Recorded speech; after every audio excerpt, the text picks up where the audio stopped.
আল্লাহ নবী আবু বকরকে বললেন, হে আবু বকর, এই ওমরকে বাধা দিও না, এই ওমর আগের ওমর না।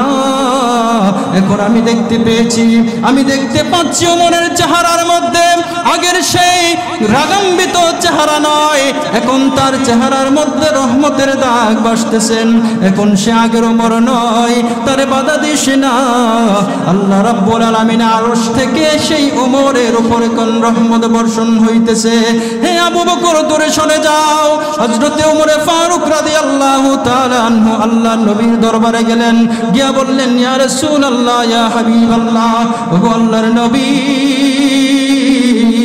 আমাকে আপনি ক্ষমা করে দিয়েন। আমি আপনার গর্দান নেওয়ার জন্য এসেছিলাম, কিন্তু আমার বোন ইসলাম গ্রহণ করেছে।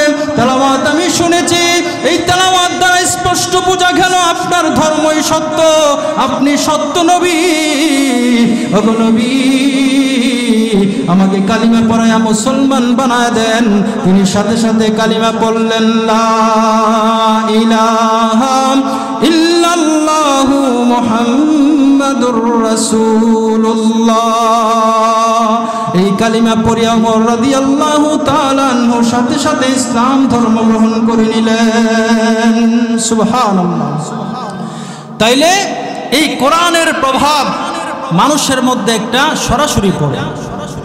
এই জন্য কোরআনকে মহব্বত করা, কোরআনকে যারা মহব্বত করবে আল্লাহ তাআলা দুনিয়াতে তাদের শান শৌকত বাড়ায় দিবেন।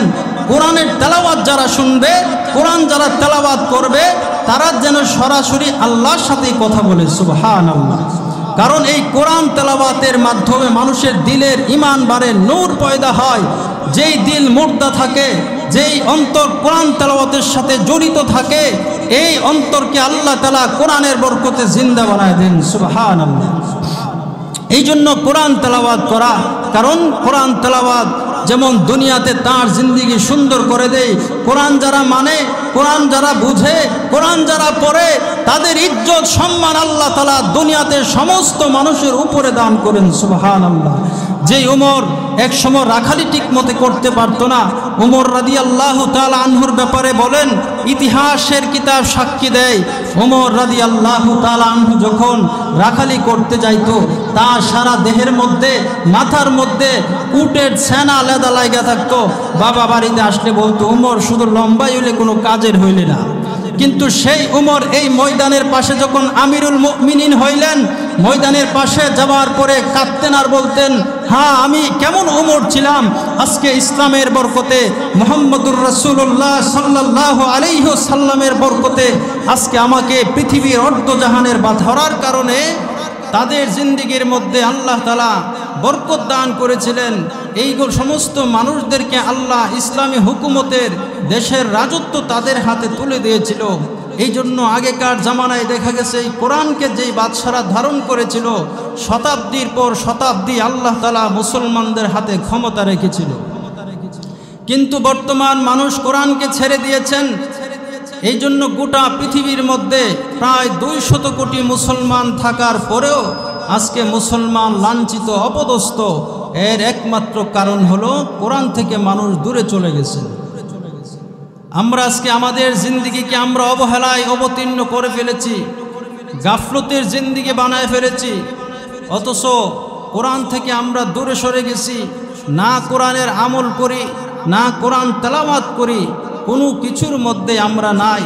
যার জন্য আমাদের দুনিয়াও নষ্ট হয়ে গেছেন, আখিরাতও আমাদের ধ্বংস হয়ে গেছে। मौत को समझा है गाफिल इख्तितामे जिंदगी, मौत को समझा है गाफिल इख्तितामे जिंदगी,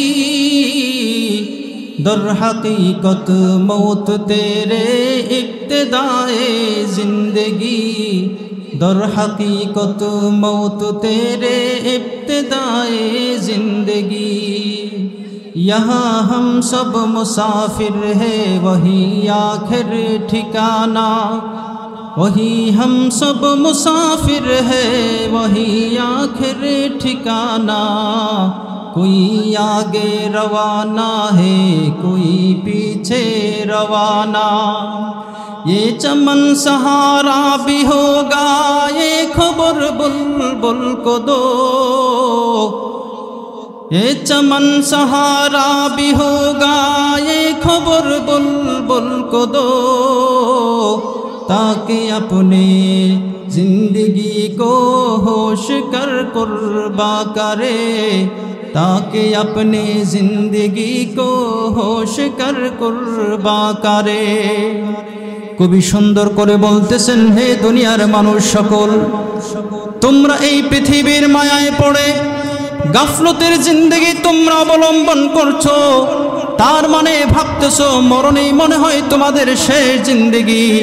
আসলে মরণ তোমাদের শেষ নয়, মরণের মাধ্যমে মানুষের জিন্দেগি শুরু হয়ে যায়। এই দুনিয়া হলো ক্ষণস্থায়ী দুনিয়া, এই দুনিয়ার মধ্যে কোনো মানুষ চিরস্থায়ী নয়। এই দুনিয়া একদিন নয়, 2 দিন নয়, 100 বৎসর 1000 বছর বেঁচে থাকলেও একদিন এই দুনিয়া ছেড়ে চলে যেতে হবে। এই দুনিয়া ছেড়ে চলে যাওয়ার পরে যেই জিন্দেগি শুরু হবে, এই জিন্দেগি কোনোদিন আর শেষ হবে না। এই জন্য কবি বলতেছেন, মৌত মৌত হো মৌত কো,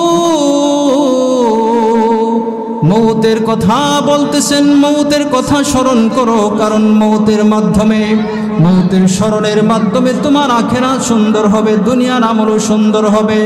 আজকে গাফলতের কারণে আমরা কোরআন থেকে দূরে সরে গিয়েছি, অথচ এই কোরআনই আমাদেরকে দুনিয়ার হেদায়াতের জায়গা। এই কোরআনের মাধ্যমে দুনিয়ার মধ্যে মানুষের মধ্যে শান্তির জিন্দেগি লাভ হবে। এই কোরআনের মাধ্যমে মানুষের জিন্দেগির মধ্যে পরিবর্তন আসবে। এই কোরআনের মাধ্যমে সমাজের মধ্যে শান্তি আসবে। এই কোরআনের মাধ্যমে রাষ্ট্রের মধ্যে শান্তি আসবে। এই কোরআন মতে জীবন যাপন করলে মানুষের দুনিয়া যেমন সুন্দর হয়, এমনইভাবে মানুষটা মৃত্যুর সাথে সাথে কবরটাকে আল্লাহ জান্নাতের বাগান বানায় দিবেন। সুবহানাল্লাহ। এই জন্য গাফলতের জিন্দেগির মধ্যে না পড়ে অনেক মানুষ আছে, আমরা কোরআন পড়তে জানি না, কিন্তু এই কোরআন সরাসরি তেলাওয়াত করাটাও একটা ইবাদত। কোরআন বোঝে আসুক বা না আসুক, এই কোরআনের তেলাওয়াতের মাধ্যমেও আল্লাহ তাআলা বহুত মানুষকে হেদায়াত দান করেছেন। কারণ আল্লাহ নবীর একটা কাজ ছিল, সরাসরি কোরআন তেলাওয়াত করে মানুষের সামনে মানুষকে শোনাইতো। আর এই কোরআনের তেলাওয়াতের মাধ্যমে অসংখ্য মানুষ হেদায়াত লাভ করেছেন, ইসলাম গ্রহণ করেছেন। সুবহানাল্লাহ। কারণ আমরা কোরআন তেলাওয়াত জানি না, শিখার চেষ্টাও করি না, এবং কোরআন তেলাওয়াত জানলেও আমরা তাকের মধ্যে কোরআন ঠিকই রাখি, তেলাওয়াত করি না। অথচ ছোট্ট একটা সূরার সাথে মোহাব্বত করে আল্লাহর কাছে দামি হয়ে গেছেন। একটা ছোট্ট সূরা ইখলাস, কুল হু আল্লাহ সূরাকে ভালোবেসে, কুল হু আল্লাহ সূরাকে পড়ে পড়ে একটা মানুষ আল্লাহর কাছে দামি হয়ে গেছেন, ফেরেশতার কাছে দামি হয়ে গেছেন, দুনিয়ার মানুষের কাছে যেমন দামি হয়ে গেছেন, এভাবে জান্নাতবাসী হয়ে গেছেন। সুবহানাল্লাহ। হযরতে বুজুর্গ গিফারি খাদেমে খায়রুল বাশর, खिदमतू में जिंदगी भर ना बनाया अपना घर, खिदमतू में जिंदगी में ना बनाया अपना घर। হযরত আবু যর গিফারি রাদিয়াল্লাহু তাআলা আনহু এত বড় একজন জলিলুল কদর সাহাবী ছিলেন। একদিন আল্লাহর হাবিব সাল্লাল্লাহু আলাইহি ওয়াসাল্লামের কাছে জিব্রাইল বসা, এমন সময় আবু যর আসছেন। আসার পরে জিব্রাইল বলতেছেন, ইয়া রাসূলুল্লাহ, এই যে আবু যর আসতেছেন। আল্লাহ নবী বলছেন, হে জিব্রাইল, তুমিও আবু যরকে চিনো?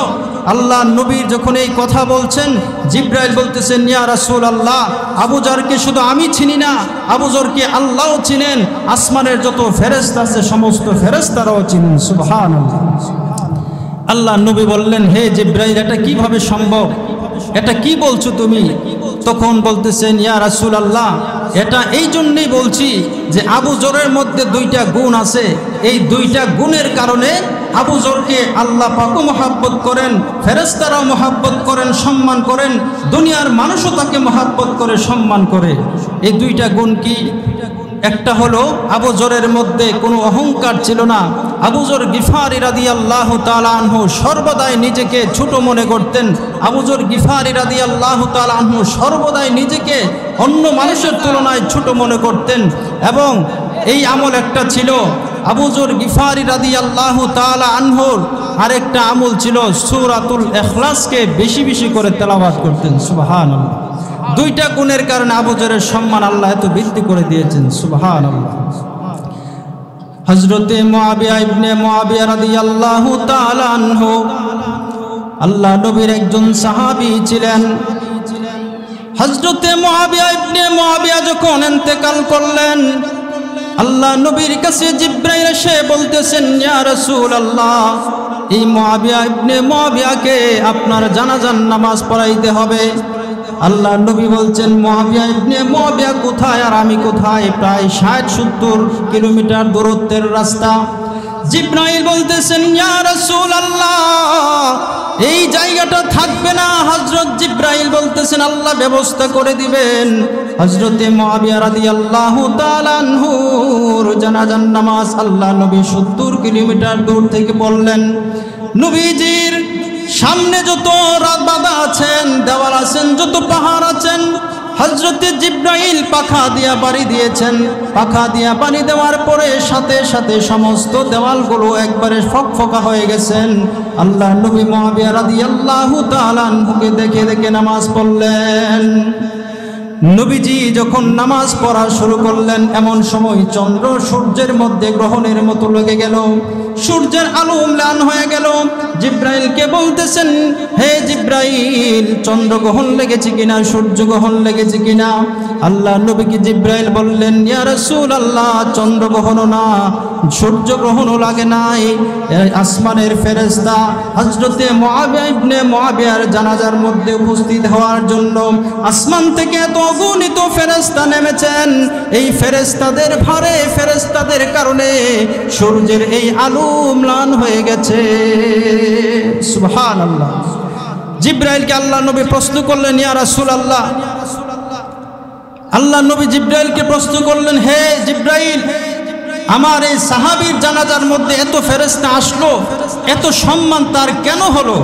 আল্লাহ নবীকে জিবরাইল বলতেছেন, ইয়া রাসূলুল্লাহ, এই মুআবিয়া ইবনে মুআবিয়ার এত সম্মানের একটা কারণ হলো সে কুল হুয়াল্লাহ সূরাকে বেশি বেশি মহব্বত করছেন, তেলাওয়াত করছেন। এই জন্য আল্লাহ তাআলা এই সূরার বরকতে তার সম্মান এত বাড়ায় দিয়েছেন। সুবহানাল্লাহ। তাইলে কোরআনুল কারীমের একটা ছোট্ট সূরাকে যদি মহব্বত করে এতটুকু সম্মানের অধিকারী হওয়া যায়, যদি পুরা কোরআন তেলাওয়াত করি, পুরা কোরআন বুঝি, কোরআন করাকে মহব্বত করি, তাইলে আল্লাহ তাআলা আমাদেরকে কেমন ভালোবাসবেন। নবীর একটা 4টা কাজের মধ্যে একটা কাজ হলো মানুষকে কোরআন তেলাওয়াত করে করে শোনায় হেদায়েত করতেন। এর মধ্যে একটা কাজ কি? এই কাজটা হলো আল্লাহর হাবিব সাল্লাল্লাহু আলাইহি ওয়াসাল্লামের সরাসরি কোরআন তেলাওয়াত করে মানুষকে শোনাইতেন। কারণ সরাসরি কোরআন তেলাওয়াতের একটা প্রভাব মানুষের মধ্যে আছে, যেই প্রভাবের কারণে বহুত মানুষ হেদায়েত পেয়ে গেছেন। যেমন হযরতে ওমরে ফারুক রাদিয়াল্লাহু তাআলা আনহুর ব্যাপারে আমরা জানি। ওমর রাদিয়াল্লাহু তাআলা আনহু আল্লাহ নবীর কল্লা আলাদা করে দেওয়ার জন্য, দেহ থেকে কল্লা চিনিয়ে আনার জন্য ব্যতিব্যস্ত হয়ে গিয়েছিল। তরবারি নিয়ে বের হয়ে গেছেন আল্লাহ নবীর কল্লা আনার জন্য। কিন্তু হযরতে ওমর রাদিয়াল্লাহু তাআলা আনহু আল্লাহর নবীর কল্লা আনার জন্য বের হয়ে গেছেন। পথিমধ্যে একজন সাক্ষাৎ হলো, ভাই ওমর, তুমি খোলা তরবারি নিয়ে কোথায় যাও? সে বলতেছেন, আমি মুহাম্মদের গর্দান আলাদা করার জন্য যাই, তার দেহ থেকে কল্লাকে আমি আলাদা করে ফেলবো। কেন তুমি এটা করবে? কারণ সে আমাদের বাপ দাদার মুখে চুনকালি মেখেছে, নতুন ধর্ম নিয়ে সে আবির্ভাব হয়েছে। এই ব্যক্তি বলতেছেন, তুমি মুহাম্মদের কল্লা আনবে, তোমার ঘরের মধ্যেই তো তোমার বোন আমার, তোমার ভগ্নিপতি ইসলাম গ্রহণ করে ফেলেছেন। ওমর রাদিয়াল্লাহু তাআলা এই কথা শোনার পরে ওমরের রাগ আরো বেড়ে যায়। ওমর রাদিয়াল্লাহু তাআলা আর কথা না বাড়িয়ে সরাসরি তার বোনের কাছে চলে গেলেন। বোনের ঘরে গিয়ে দেখেন তেলাওয়াতের আওয়াজ শোনা যায়। বোনের ঘরের ভিতর ঢুকে সর্বপ্রথমে তার স্ত্রী অর্থাৎ উমর রাদিয়াল্লাহু তাআলা আনহু বোনের স্বামীকে আঘাত করা শুরু করে দিলেন। তাদের উস্তাদ ছিল খাব্বাব রাদিয়াল্লাহু তাআলা আনহু। উমরের টের পেয়ে খাব্বাব এক জায়গার মধ্যে পলায়ন করলেন। গিয়া যখন তার বগ্নিপতিকে মার শুরু করলেন, বগ্নিপতি রক্তাক্ত হয়ে যাওয়ার পরে হযরতে উমর রাদিয়াল্লাহু তাআলা আনহুকে বারণ করার জন্য তার বোন সামনে এসে বলতেছেন, হে উমর, তুমি যেমন করে খাত্তাবের ছেলে উমর, আমি খাত্তাবের মেয়ে ফাতেমা, সুতরাং তুমি ইচ্ছা করলে আমাদের থেকে ইসলামকে চিনিয়ে নিতে পারবে না, তুমি ইচ্ছা করলে আমাদের থেকে তোমার মুহাম্মদের মহাব্বতকে দূরে সরায় দিতে পারবে না। হে উমর, তখন উমর রাদিয়াল্লাহু তাআলা আনহু তার স্বামীকেও রক্তাক্ত করলেন, বোনকেও রক্তাক্ত করলেন। কিন্তু তার বোন ফাতেমা বলতেছেন, হে ভাই, আমাদেরকে যদি রক্তাক্ত নয় টুকরা টুকরা করেও ফেলো, এরপর আমরা মুহাম্মদের ধর্ম ছাড়তে পারবো না। হযরত ওমর ফারুক রাদিয়াল্লাহু তাআলা আনহু ফাতেমাকে বলতেছেন, হে বোন ফাতেমা, যেই কিতাবটা তুমি তেলাওয়াত করেছো এই কিতাবটা আমাকে দাও, আমি এটাই দেখি কি কিতাব পড়েছো। হযরতে ফাতেমা রাদিয়াল্লাহু তাআলা আনহা বলেন, হে ওমর, এটা এমন এক কিতাব যেই কিতাব নাপাক ব্যক্তিরা স্পর্শ করতে পারে না, ওযুবিহীন মানুষ এই কোরআনুল কারীমকে ধরতে পারে না। এই কথা যখন বললেন হযরতে ওমর তাআজ্জুব হলেন, আশ্চর্য হলেন। ওমর রাদিয়াল্লাহু তাআলা আনহু বললেন, এত এই কিতাবের প্রতি তোমাদের এত ভক্তি, তাইলে এই কিতাব না ধরার জন্য দিল অন্তত পক্ষে তেলাওয়াত করে শোনাও। খাব্বাব রাদিয়াল্লাহু তাআলা আনহু তার নরমি ভাব দেখে আজকা থেকে সামনে আসলেন। আয়েশা হযরতে খাব্বাব রাদিয়াল্লাহু তাআলা আনহু সূরা তাহা তেলাওয়াত করা শুরু করে দিলেন। বিসমিল্লাহির রহমানির রহিম। তাহা মা আনজালনা আলাইকাল কুরআনা লিতাশকা ইল্লা তাযকিরাতাল লিমান ইয়াখশা তানজিলাম মিম্মান খালাকাল আরদা ওয়াস সামাওয়াতিল উলা আর রহমানু আলাল আরশি ইস্তাওয়া। এভাবে যখন সূরা তাহা তেলাওয়াত করতে লাগলেন, ওমর রাদিয়াল্লাহু তাআলা আনহু কিন্তু তখনও ইসলাম গ্রহণ করে নাই, কিন্তু ওমরের চোখ দিয়া এমন ভাবে গড়ায় গড়ায় পানিগুলো পড়তেছেন। ওমর রাদিয়াল্লাহু তাআলা আনহু বোনকে ডাক দিয়ে বলেন, বোন ফাতেমা, আর দেরি করিস না, আমারে নিয়ে চল, মুহাম্মদের দরবারে নিয়ে চল। যেই ওমর কিছুক্ষণ আগেও নবীজির কল্লা আলাদা করে দেওয়ার জন্য সচেষ্ট ছিল, যেই ওমর কিছুক্ষণ আগেও নবীর কল্লা আলাদা করে দেওয়ার জন্য খুশা থেকে তরবারি নিয়ে নিয়ে ঘুরতো, এখন আর এই ওমর আগের ওমর না, এখন নবীকে দেখার জন্য পেরেশান হয়ে গেছেন। ওমর রাদিয়াল্লাহু তাআলা আনহু এবং ফাতেমা তারা সকলে মিলে দারুল আরকামের মধ্যে গেলেন, যেখানে মুসলমানদের গোপন কালিমার ঘাঁটি ছিল, এখান থেকে ইসলামের দাওয়াত দিত। আল্লাহ নবীর দরবারে যাইতেছেন, নবীর সামনে যখন যাবে হযরতে আবু বকর রাদিয়াল্লাহু তাআলা আনহু সামনে চলে আসলেন। উমরের ভাব দেখে বুঝলেন হয়তোবা নবীর উপর আক্রমণ করবেন। আল্লাহ নবী আবু বকরকে বললেন, হে আবু বকর, এই ওমরকে বাধা দিও না, এই ওমর আগের ওমর না। এখন আমি দেখতে পেয়েছি, আমি দেখতে পাচ্ছি ওমরের চেহারার মধ্যে আগের সেই রাগান্বিত চেহারা নয়, এখন তার চেহারার মধ্যে রহমতের দাগ বাসতেছেন। এখন সে আগের ওমর নয়, তারে বাধা দিস না। আল্লাহ রাব্বুল আলামিন আরশ থেকে সেই ওমরের উপরে কোন রহমত বর্ষণ হইতেছে। হে আবু বকর, দূরে সরে যাও। হযরতে ওমর ফারুক রাদিয়াল্লাহু তাআলা আনহু আল্লাহর নবীর দরবারে গেলেন, গিয়া বললেন, ইয়া রাসূলুল্লাহ, ইয়া হাবিবাল্লাহ, ওগো আল্লাহর নবী, আমাকে আপনি ক্ষমা করে দিয়েন, আমি আপনার গর্দান নেওয়ার জন্য এসেছিলাম, কিন্তু আমার বোন ইসলাম গ্রহণ করেছে, তেলাওয়াত আমি শুনেছি, এই তেলাওয়াত দ্বারা স্পষ্ট বোঝা গেল আপনার ধর্মই সত্য, আপনি সত্য নবী। ওগো নবী, আমাকে কালিমা পড়ায়া মুসলমান বানায় দেন। তিনি সাথে সাথে কালিমা পড়লেন, লা ইলাহা ইল্লাল্লাহু মুহাম্মাদুর মুহাম্মাদুর রাসূলুল্লাহ। এই কালিমা পড়ে ওমর রাদিয়াল্লাহু তাআলা আনহু সাথে সাথে ইসলাম ধর্ম গ্রহণ করে নিলেন। সুবহানাল্লাহ। তাইলে এই কোরআনের প্রভাব মানুষের মধ্যে একটা সরাসরি পড়ে। এই জন্য কোরআনকে মহব্বত করা, কোরআনকে যারা মহব্বত করবে আল্লাহ তাআলা দুনিয়াতে তাদের শান শৌকত বাড়ায় দিবেন। কোরআনের তেলাওয়াত যারা শুনবে, কোরআন যারা তেলাওয়াত করবে, তারা যেন সরাসরি আল্লাহর সাথেই কথা বলে। সুবহানাল্লাহ। কারণ এই কোরআন তেলাওয়াতের মাধ্যমে মানুষের দিলের ঈমান বাড়ে, নূর পয়দা হয়। যেই দিল মুর্দা থাকে, যেই অন্তর কোরআন তেলাওয়াতের সাথে জড়িত থাকে, এই অন্তরকে আল্লাহ তাআলা কোরআনের বরকতে জিন্দা বানায় দেন। সুবহানাল্লাহ। এই জন্য কোরআন তেলাওয়াত করা, কারণ কোরআন তেলাওয়াত যেমন দুনিয়াতে তার জিন্দেগি সুন্দর করে দেয়, কোরআন যারা মানে, কোরআন যারা বুঝে, কোরআন যারা পড়ে, তাদের ইজ্জত সম্মান আল্লাহ তাআলা দুনিয়াতে সমস্ত মানুষের উপরে দান করেন। সুবহানাল্লাহ।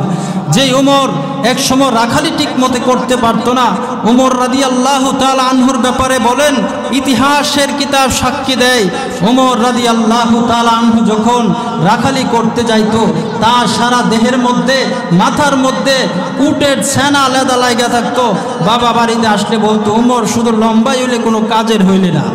কিন্তু সেই ওমর এই ময়দানের পাশে যখন আমিরুল মুমিনিন হইলেন, ময়দানের পাশে যাওয়ার পরে কাঁদতেন আর বলতেন, হ্যাঁ আমি কেমন ওমর ছিলাম, আজকে ইসলামের বরকতে, মুহাম্মদুর রাসূলুল্লাহ সাল্লাল্লাহু আলাইহি ওয়াসাল্লামের বরকতে আজকে আমাকে পৃথিবীর অর্ধজাহানের বাদশা বানায় দিয়েছেন। সুবহানাল্লাহ। তাইলে সরাসরি কোরআন তেলাওয়াতের প্রভাব আছে না নাই? এই জন্য কোরআন পড়বো না ছাড়বো, যে যতটুক পারি পড়বো। একটা সূরা কুল হু আল্লাহ সূরা পারেন, এটা বেশি বেশি পড়েন। সূরা ফাতিহা পারেন, এটা বেশি বেশি পড়েন। অর্থাৎ কোরআনের যে অংশটা আপনি পারেন, এই অংশটাই বেশি বেশি পড়েন। আল্লাহ তাআলা এটার বরকতে আপনাকে ইজ্জতওয়ালা বানায় দিবেন। সুবহানাল্লাহ। এই কোরআনের প্রভাব, এই কোরআনকে দুনিয়ার মধ্যে মিটিয়ে দেওয়ার জন্যে কাফের বেঈমান নাস্তিকেরা উঠে পড়ে লেগেছেন। কেন লেগেছে? এই কোরআন যতদিন দুনিয়াতে থাকবে, পৃথিবী টিকে থাকবে। এই কোরআন যতদিন থাকবে, ইসলাম টিকে থাকবে। কোরআন যতদিন থাকবে, আল্লাহ আল্লাহ বলনেওয়ালা থাকবে। আর যতদিন আল্লাহ আল্লাহ বলনেওয়ালা একটা লোকও থাকবে, আল্লাহ তাআলা দুনিয়ার মধ্যে কিয়ামত দিবে না। সুবহানাল্লাহ। এই জন্য কাফের বেঈমানরা এই কোরআনকে মিটিয়ে দেওয়ার জন্য পেরেশান হয়ে আছেন। বিভিন্ন কলা কৌশলে কোরআনকে মিটিয়ে দেওয়ার তারা চেষ্টা চালাইতেছে। যত চেষ্টাই চালাক, আল্লাহ রাব্বুল আলামিনের ঘোষণা হলো, ইন্না নাহনু নাযালনায যিকরা ওয়া ইন্না লাহু লাহাফিজুন। আমার আল্লাহ বলেন, এই কোরআনুল কারীমকে আমি আল্লাহ নিজে বানাচ্ছি, নিজে আমি অবতীর্ণ করেছি আমার নবীর উপর। দুনিয়ার কোনো কিতাবের ব্যাপারে এই ঘোষণা দেয় নাই। তাওরাত আল্লাহর কিতাব এই ঘোষণা দেয় নাই। জাবুর আল্লাহর কিতাব কিন্তু এই ঘোষণা দেয় নাই। ইনজিল আল্লাহর কিতাব কিন্তু এই ঘোষণা দেয় নাই। কিন্তু কোরআনের ব্যাপারে আল্লাহ বলেছেন, আমি কোরআনকে নাজিল করেছি এবং এই কোরআনের সংরক্ষণের দায়িত্ব স্বয়ং আমি আল্লাহর। সুবহানাল্লাহ। আপনারা দেখেন তো, ১৫০০ বছর চলে গেল, তাওরাতের পরিবর্তন হয়েছে, জাবুরের পরিবর্তন হয়েছে, ইনজিলের পরিবর্তন হয়েছে, সমস্ত কিতাবের পরিবর্তন হয়ে গেছে, কিন্তু কোরআনুল কারীমের একটা অক্ষর আজ পর্যন্ত কেউ পরিবর্তন করতে পারে না। সুবহানাল্লাহ। কারণ কি? এই কোরআন শুধু একটা ভলিউমের মধ্যে সীমাবদ্ধ নয়। এই কোরআনুল কারীম শুধু একটা কিতাবের মধ্যে নয়। এই কোরআনকে পৃথিবীর মধ্যে কোটি কোটি মানুষের সিনার মধ্যে আল্লাহ হেফাজত করেছেন। সুবহানাল্লাহ। এই জন্য এই কোরআনকে যতই চাইবে মিটিয়ে দেওয়ার জন্য কেউই পারবে না। কাঠোরাটার জিম্মাদার কার হাতে? আল্লাহর হাতে। তো এই কোরআনকে যারা মানবে, কোরআনকে যারা মহব্বত করবে, দুনিয়ার জিন্দেগিও তার জন্য সুন্দর হবে, দুনিয়ার জিন্দেগি তার সম্মানের জিন্দেগি হবে। আর যখন এই কোরআন মেনে মেনে চলবে, কোরআনকে যারা মহব্বত করবে, কবরে তার কি ফায়সালা হবে, হাসরের ময়দানে তার কি ফায়সালা হবে, জান্নাতের মধ্যে যাওয়ার পরও কি ফায়সালা হবে, এই বিষয়ে আপনাদের সামনে আলোচনা আস্তে আস্তে আগাইতেছে। ভারতের মধ্যে একটা গ্রাম ছিল, এই গ্রামের সমস্ত মানুষ ছিল মূর্খ। পুরা গ্রামের মানুষ মূর্খ, তারা কোনো কিছু জানতো না, পড়তে পারতো না। হঠাৎ করে একটা ব্যক্তি মারা গেলেন। এই ব্যক্তিরা যখন মারা গেলেন, তার কাফন দাফনের জন্য একটা লোক পাওয়া যাইতো না, একজন আলেমও পাওয়া যায় নাই, একজন শিক্ষিত মানুষও পাওয়া যায় নাই যে এই লোকটার কাফন দাফন দেওয়া হবে। তখনই দেখা গেছেন এই অবস্থার মধ্যে তারা আলোচনা করলেন, তাইলে একটা কাজ করি, এই লাশটাকে ধোয়া তার এই কাফনের ব্যবস্থা করে তাকে রাস্তার পাশে রাখি। যদি রাস্তার পাশে রাখা হয়, রাস্তা দিয়া যদি কোনো আলেম আসে অথবা শিক্ষিত কোনো লোক আসে, তাইলে তাদেরকে দিয়া এই লোকটার জানাজার নামাজ পড়াবো। ঠিক তাই করলেন। যখন এই লোকটাকে রাস্তার পাশে রাখলেন, অনেকক্ষণ পরে দেখা যায় একজন লোক আসতেছেন। সেই লোকটা আসার পরে এই লোকটাকে দাঁড় করাইছেন, কিন্তু সে হুজুর ছিল না, একজন পুলিশ অফিসার ছিল, কিন্তু দিনদার ছিল, তার দাড়ি টুপি পাঞ্জাবি একবার আলেমের মতোই ছিল। তাকে সমস্ত ঘটনা খুলে বলার পরে সে রাজি হয়েছে নামাজ পড়ানোর জন্য। তখন তাকে কাফন দাফন শেষ করে সে অফিসে চলে গেছেন। অফিসে যাওয়ার পরে তার মধ্যে একটা অবস্থা কি ছিল, তার পকেটের মধ্যে কাগজ ছিল, অর্থাৎ চাকরির যে কার্ড আছে, এই কার্ডটা আছেন, কার্ড ছাড়া তার চাকরি চলে যাবে। অফিসের মধ্যে গিয়ে তার অনেক ক্লান্ত হয়ে গেছেন, কার্ডটা কোথায় গেল কোথায় গেল। অবশেষে দেখতে পাইল যে কার্ডটা তো আসলে ওইখানে, যে আমি এক গ্রামের মধ্যে গেলাম, ওই গ্রামের মধ্যে হয়তো বা কবরে রাখতে গিয়ে লাশটাকে আমার কার্ডটা ওইখানে পড়ে গেছিল। তখন সে গেলেন, এলাকার মধ্যে গিয়া বললেন যে আমাকে যদি আপনারা অনুমতি দেন তাইলে আমি কবরটা করে দেখতে পারি কি অবস্থা, এখানে আমার কার্ডটা আছে কিনা। মানুষ সব চিন্তা করলো যে এই মানুষটার জন্য আমরা দাফনের ব্যবস্থা করতে পারছি, তার এই অনুমতিটা আমরা দিয়েই দেই। তখন অনুমতি দিছেন। অনুমতি দেওয়ার পরে এই অফিসার ব্যক্তি কবরটা করা শুরু করলেন। কবর করতে করতে যখন কবরের মধ্যে মাটিগুলো সরানো হলো, একটা সুড়ঙ্গ বের হইল। এই সুড়ঙ্গের মধ্য দিয়া এমন ভাবে সুগন্ধি বের হইতেছেন, এই সুগন্ধি এলাকাবাসী এবং সেই ব্যক্তি আর কোনোদিন শুনে নাই। আশ্চর্য হয়ে গেছে, এই কবর থেকে তো সুগন্ধি আসছে কেন? তখন এই কবরটা পুরাটা খুললেন। কবরটা যখন খুললেন, কবর করার পরে এই কবরটাকে পুরা কবরের মধ্যে জান্নাতি ফুল দিয়া বেষ্টন করা। সুবহানাল্লাহ। এই অফিসার ব্যক্তি তাদেরকে বললেন, এই মাইয়েতের কোনো আপনজন দুনিয়ার মধ্যে বেঁচে আছে কিনা? তখন বললেন তার এমন কেউ নেই, কিন্তু তার একটা কন্যা আছে। এই কন্যাকে তার বাড়িতে নিয়ে যাওয়ার জন্য বললেন। তখন এই অফিসার কন্যার কাছে গেলেন, কন্যাকে গিয়া বললেন, মা সত্যি করে বলো তোমার বাবার এমন কোনো আমল ছিল যেই আমলের কারণে আল্লাহ তাআলা তার সাথে এমন আচরণ করেছেন?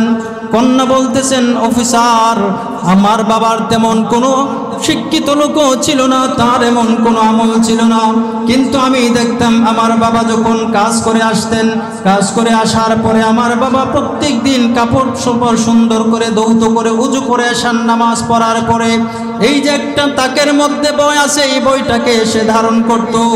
এই বইটাকে হাতে নিয়ে এভাবে পড়তে পারতো না, আঙ্গুল দিয়া দিয়া প্রত্যেকটা লাইনের মধ্যে এভাবে হাতাইতো, হাত দিত আর বলতো এটা আমার রবের কিতাব, সত্য কিতাব, এটা বলতো আর চোখ দিয়ে পানি ঝরে ঝরে ফেলতো। অফিসার বলল, বুঝতে পারলাম সে কোরআন পড়তেও পারে না, কিন্তু এই কোরআনের প্রতি তার যে মহাব্বত ছিল, ভালোবাসা ছিল, এই কোরআনের প্রতি তার ভালোবাসা কেমন ছিল, সে মহাব্বতের সাথে কোরআনকে বুকে লাগাইছে, মহাব্বতের সাথে চুমো খাইছেন। আল্লাহ তাআলা এই কোরআনের সাথে এই ভালো ব্যবহার করার কারণে, ভালোবাসার ব্যবহার করার কারণে আল্লাহ রাব্বুল আলামিন কবরের জিন্দেগি তার জন্য জান্নাতের জিন্দেগি বানায় দিয়েছেন। সুবহানাল্লাহ। তার মানে কোরআনের সাথে যারা মহব্বত রাখবে, কোরআনকে যারা মহব্বত করবে, বহুত মানুষ আছে কোরআন পড়তে পারে না, তাতে কি? আপনি সময়ে সময়ে কোরআনটাকে উজু করে নামাজের শেষে একটু চুমু খান, কোরআনকে বুকে লাগান, কোরআনের দিকে তাকান খুলে খুলে। কারণ হাদিসের মধ্যে আছেন, আল্লাহ নবী বলেন কোরআনের দিকে যদি কেউ চেয়েও থাকে আল্লাহ তার আমলনামায় লেখেন সুবহানাল্লাহ, নেকি লিখে দেন। এই জন্য কোরআন এমন একটা বস্তু যেই কোরআনকে মানুষ তেলাওয়াত করবে এটাও তার জন্য সওয়াব হবে। কোরআনকে স্পর্শ করবে মহব্বতের সাথে, আল্লাহ তার আমলনামায় সওয়াব লিখবে। কোরআনকে চুমু খাইবে, কোরআনকে বুকে লাগাবে, কোরআনকে মহব্বতের সাথে কোরআনের দিকে চেয়ে থাকবে, আল্লাহ তাআলা তার আমলনামায় নেকি লিখতে থাকেন সুবহানাল্লাহ, নেক লিখতে থাকেন। এই জন্য নবীর একটা কাজ ছিল কি, 4 কাজের মধ্যে একটা কাজ মানুষকে কোরআন পড়ে পড়ে শোনানো। কারণ কোরআনের প্রভাব এতই বেশি যে এই কোরআনের বিরুদ্ধে আবু জাহাল, উকবা, সাইবার মতন বড় বড় মক্কার লিডাররা আল্লাহ নবীর সাথে দিনের বেলা দুশমনি করত এবং দিনের বেলা বলে দিত এই যুবক ছেলেদেরকে, বকাটের ছেলেদেরকে যে মুহাম্মদুর রাসূলুল্লাহ সাল্লাল্লাহু আলাইহি ওয়াসাল্লাম যদি কোরআন তেলাওয়াত করে তাইলে তোমরা তাকে বারণ করবে। কিভাবে বারণ করবে? তোমরা হাতে তুরি বাজাবে, সুরগুল করবে, পরে মুহাম্মদ থেকে মানুষকে দূরে রাখবে। কারণ হলো মুহাম্মদের তেলাওয়াত যখন মানুষ শুনে মানুষ হেদায়েত পেয়ে যায়, নারীরা হেদায়েত পেয়ে যায়, যুবকরা হেদায়েত পেয়ে যায়, বৃদ্ধরা হেদায়েত পেয়ে যায়। এই জন্য মুহাম্মদকে কোরআনের দাওয়াত, কোরআন তেলাওয়াত করতে কোনোভাবে তোমরা দিও না। এই একটা মিশন তারা চালিয়ে রাখছিল। এই ইয়াকুবের ফানি দিয়েছেন তো আল্লাহর হাবিব সাল্লাল্লাহু আলাইহি ওয়াসাল্লামের একটা মিশন, এই কাজ তারা করত। আবু জাহেল, উকবা, সাইবারা দিনের বেলায় নবীজির দুশমনি করত, কিন্তু রাত্রের বেলার অবস্থাটা কি দেখেন। আল্লাহর হাবিব সাল্লাল্লাহু আলাইহি ওয়াসাল্লাম যখন রাত্রের বেলা তেলাওয়াত করতেন, যখন এই নামাজে দাঁড়ায় তেলাওয়াত করতেন, এই নামাজে দাঁড়ায় তেলাওয়াতের সময় এই আবু জেহেল, আবু সুফিয়ান রাদিয়াল্লাহু তাআলা আনহু যেই সময় ইসলাম গ্রহণ করেন নাই, এইরকম মক্কার যে লিডাররা আছে তারা পলায়া পলায়া আল্লাহ নবীর তেলাওয়াত শুনতেন সুবহানাল্লাহ। হঠাৎ একদিন তাদের সকলের একসাথে সাক্ষাৎ হয়ে গেছে। কিরে আবু সুফিয়ান, কই আইছস? আবু জেহেলকে বলে তুই আইলি কই? পরে অবশেষে কথা বলার সময় বুঝে আসছে যে সকলে আসছে নবীজির তেলাওয়াত শোনার জন্য সুবহানাল্লাহ। এখন কি করছে? ঠিক আছে, আজকে শপথ কর, আজকে শপথ করতে হবে, আর কেউ তেলাওয়াত শোনার জন্য আসতে পারবে না। 4 জন শপথ করে বাড়িতে গেছে। দিনের কাজটা কি আর রাত্রের কাজটা কি? দিনের বেলা বলতো وقال الذين كفروا لا تسمعوا لهذا القرآن والغوا فيه لعلكم تغلبون।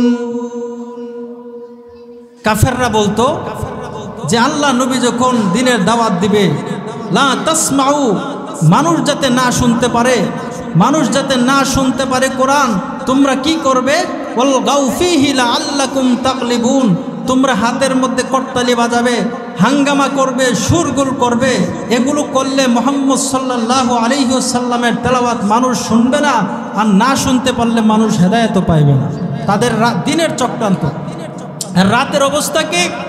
প্রথম দিন যখন দেখা হলো, প্রথম দিন দেখা হওয়ার পরে আবার দ্বিতীয় দিন আসছে, দ্বিতীয় দিন ফলায় ফলায় আসছে। সকলেই তো তারা ওয়াদা করে গেছে যে এখন যদি আমরা সরাসরি যাই তাইলে তো সমস্যা। ওয়াদা করে গেছে প্রথম দিন যে আর আসবে না। দ্বিতীয় দিন একজন আরেকজনের যার এমনি এমনি ছায়া দেখে যে আবু সুফিয়ান আইনি, আবু জেহেল ভাবে আবু সুফিয়ান আইনি, আর আবু সুফিয়ান ভাবে আবু জেহেল আসে কিনা। দ্বিতীয় দিনও হুবহু আল্লাহ নবী রাতের বেলা তেলাওয়াত করে, আর এই সমস্ত কাফের বেঈমানরা যারা দিনের বেলায় নবীজির মিশনকে থামিয়ে দেওয়ার জন্য সর্ব ধরনের চেষ্টা চালায়, রাতের বেলা তারা আল্লাহ নবীর তেলাওয়াত শুনতে যায় সুবহানাল্লাহ। তখন দ্বিতীয় দিন এইরকম হইল।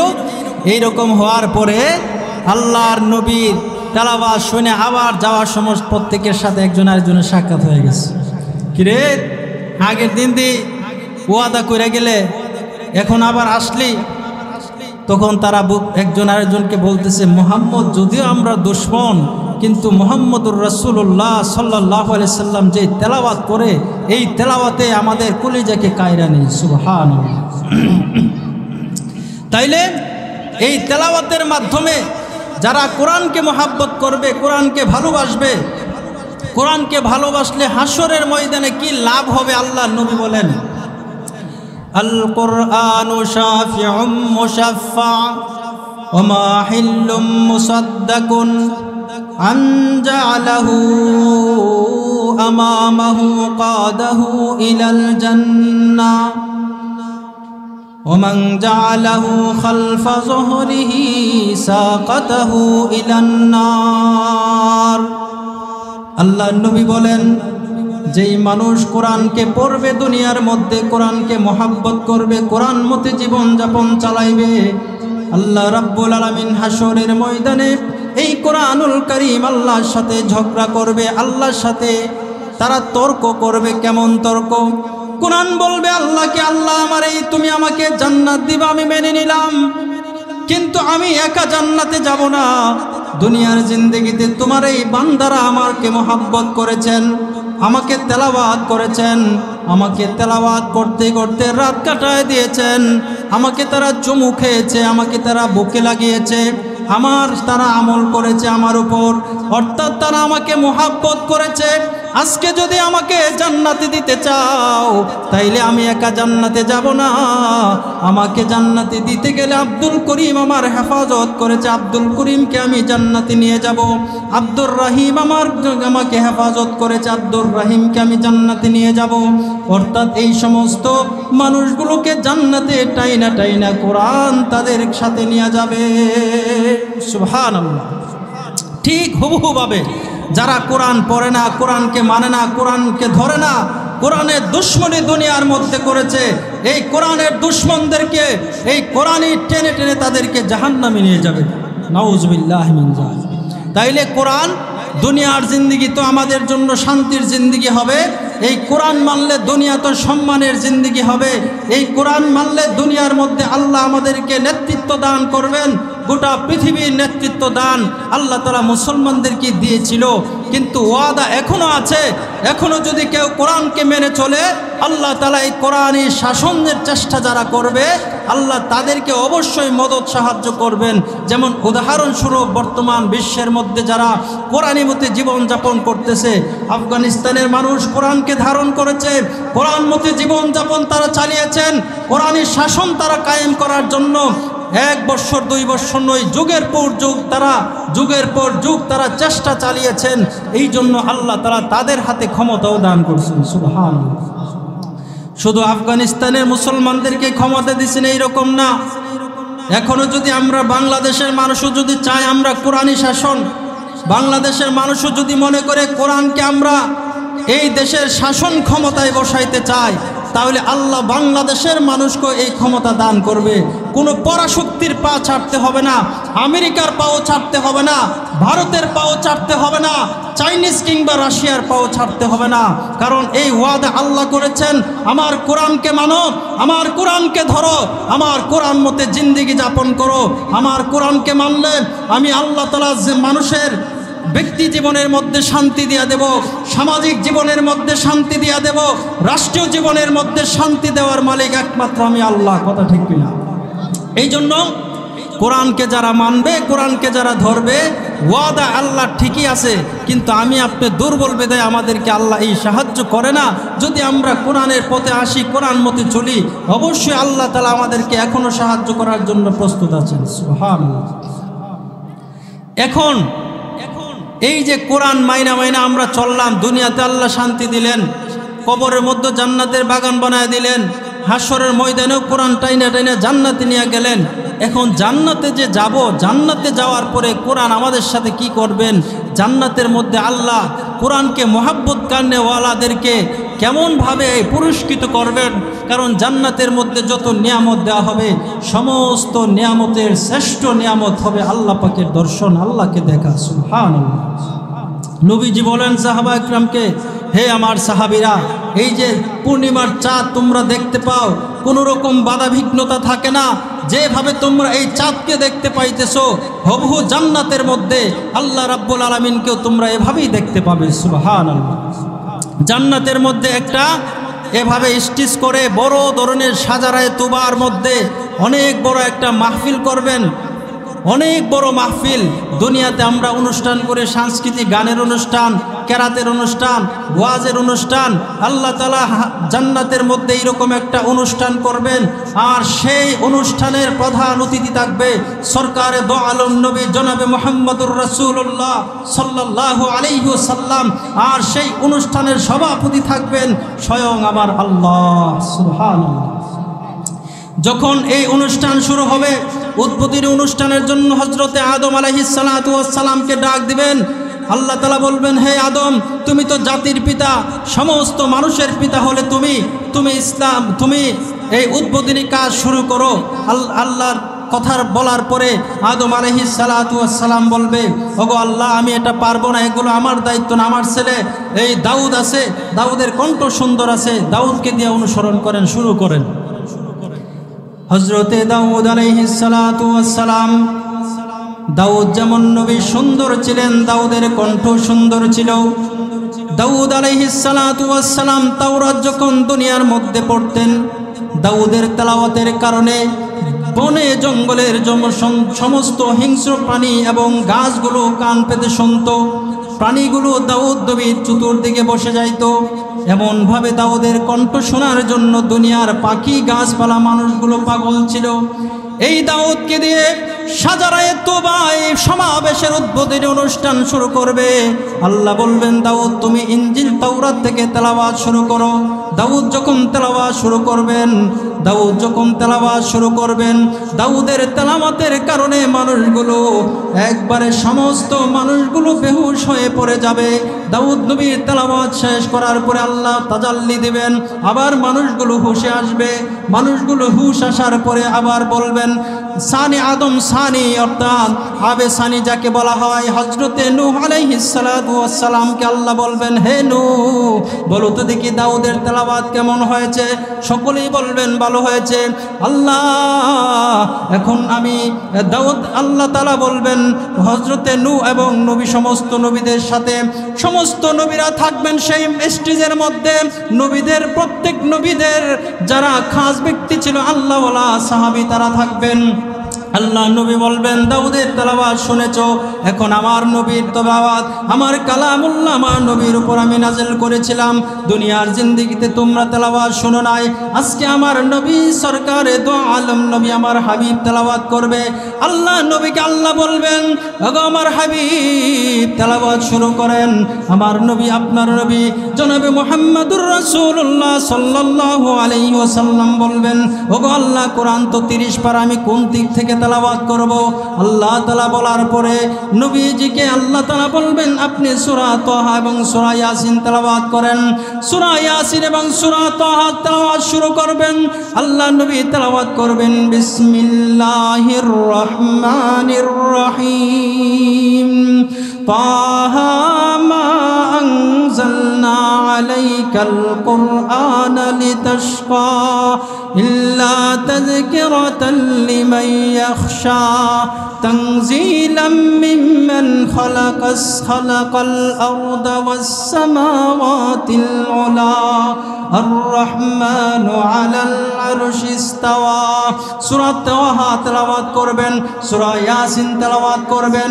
এই দিক দিয়ে নবীর তেলাওয়াতের এমনভাবে অবস্থা তৈরি হবে, এই তেলাওয়াতের মাধ্যমে গোটা ময়দান তরতর করে কাঁপতে থাকবে, ভূমিকম্প সৃষ্টি হয়ে যাবে, এমনকি আল্লাহ পাকের আরশ পর্যন্ত কাঁপতে থাকবে, এমনকি মানুষগুলো বেহুশ হয়ে পড়ে যাবে। মানুষগুলো 1 বৎসর নয়, 2 বৎসর নয়, শত শত বৎসর বেহুশ হয়ে পড়ে থাকবে। আল্লাহ রাব্বুল আলামিন বলবেন, সমস্ত নবীদেরকে বলবেন, হে আমার নবীরা, হে আদম, হে নূহ, হে ইব্রাহিম, হে খলিল, হে মূসা, বলো তো দেখি আমার হাবিবের তেলাওয়াত কেমন হয়েছে? আমার হাবিব তেলাওয়াত করেছে, আমার হাবিবের তেলাওয়াতে তোমরা বেহুশ হয়ে গেছো, কিন্তু এখন তো বাকি আছেন। আমার এই কোরআন হলো আমার কালাম, এই কোরআনুল কারীমের তেলাওয়াত আমার নবী করেছেন। এখন এই কোরআনুল কারীমের তেলাওয়াত স্বয়ং আমি আল্লাহ শুরু করব। সুবহানাল্লাহ। দাউদ নবী তেলাওয়াত করছেন, আমাদের নবী তেলাওয়াত করছেন। এখন তেলাওয়াত স্বয়ং আল্লাহ তাআলা নিজে করবেন। আর আল্লাহ পাক যেই আয়াত তেলাওয়াত করবেন, যেই সূরা তেলাওয়াত করবেন সেই সূরা হলো সূরা আনআম। আল্লাহ নবী বলেন যখন এই তেলাওয়াত শুরু করবেন আল্লাহ রাব্বুল আলামিন মানুষগুলো এমন অবস্থা হবে, এই অবস্থা মানুষের হবে যে মানুষগুলো বেহুশ হয়ে যাবে। 1 বৎসর নয়, 2 বৎসর নয়, 700 বৎসর পর্যন্ত মানুষগুলো বেহুশ অবস্থায় পড়ে থাকবে। সুবহানাল্লাহ। কিন্তু এই শাজারায়ে তুবার ময়দানের মধ্যে কারা যাবে? পবিত্র আত্মাগুলো যাবে। যেই সমস্ত মানুষগুলো মুত্তাকি ছিল, যেই মানুষগুলো শুহাদা, সিদ্দিক, সালেহীন, নবী রাসূলগণ, সাহাবা একরাম, আল্লাহওয়ালা যারা, তারা এখানে উপস্থিত থাকবে। সবাই থাকতে পারবে না। এই জন্য যারা গান শুনবে, গান যারা শুনবে, গান যারা দেখবে, গান যারা গাইবে, যারা অশালীন কাজ করবে, তারা এই ময়দানে যেতে পারবে না।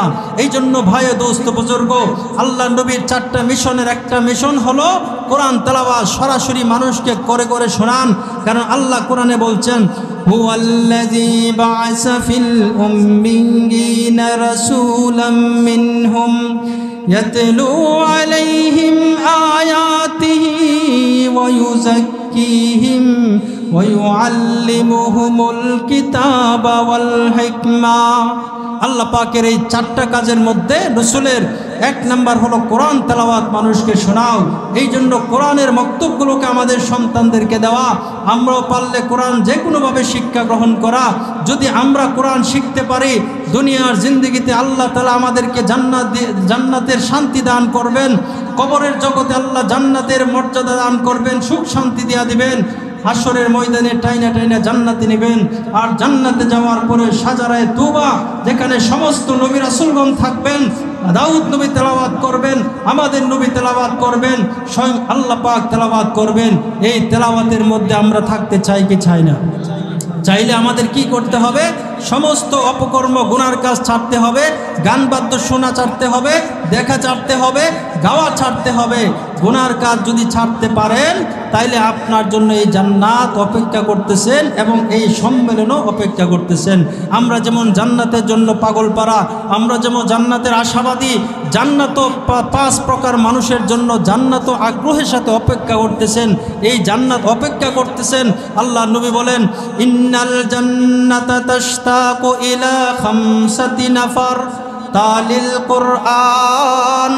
1 নাম্বার হলো কোরআন তেলাওয়াতকারী, কোরআনকে যারা বেশি বেশি পড়বে, কোরআনকে যারা মহাব্বত করবে। 2 নাম্বার হলো ওয়াহাফিজুল লিসান, 2 নাম্বার হলো যারা জবানকে হেফাজত করবে। জবান হেফাজতের মানে হলো জবান দ্বারা মিথ্যা করে না, মিথ্যা কথা বলে না, গীবত শিকায়াত করে না, গালমন্দ করে না, ভাষাকে খারাপ ব্যবহার করে না। 3 নাম্বার হলো মুতঈমিল জিয়ান, যারা ক্ষুধার্তকে আহার দেয়, খাবার দেয়।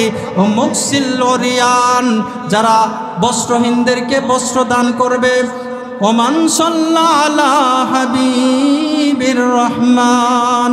5 নাম্বার হলো যারা নবীজির উপর বেশি বেশি দুরূদ পাঠ করবে। সুবহানাল্লাহ। তাইলে এই 5 প্রকার মানুষের জন্যে কোরআনুল কারীম যারা তেলাওয়াত করবে, জবানকে যারা হেফাজত করবে, ক্ষুধার্তকে যারা খাদ্য দেবে, বস্ত্রহীনকে যারা বস্ত্র দান করবে, নবীজির উপর যারা প্রতিনিয়ত দুরূদ পাঠ করবে, এই 5 শ্রেণীর মানুষের জন্য আল্লাহ নবী বলেন আল্লাহর একটা জান্নাত আছে। এই জান্নাতও আল্লাহর কাছে বলতে থাকে, আল্লাহ এই মানুষগুলো কবে আসবে? তাদেরকে আমাদের কাছে দাও, তাদেরকে আমাদের কাছে দাও। তারা যখন মৃত্যুবরণ করবে তাদেরকে আমাদের কাছে দিও। সুবহানাল্লাহ। এই জন্য ভাই ও দোস্ত বুজুর্গ, আল্লাহ তাআলা আমাদের সকলকেই এই সংক্ষিপ্ত কথাগুলোর উপর আমল করার তৌফিক দান করুক। ওয়া আখিরি দাওয়া।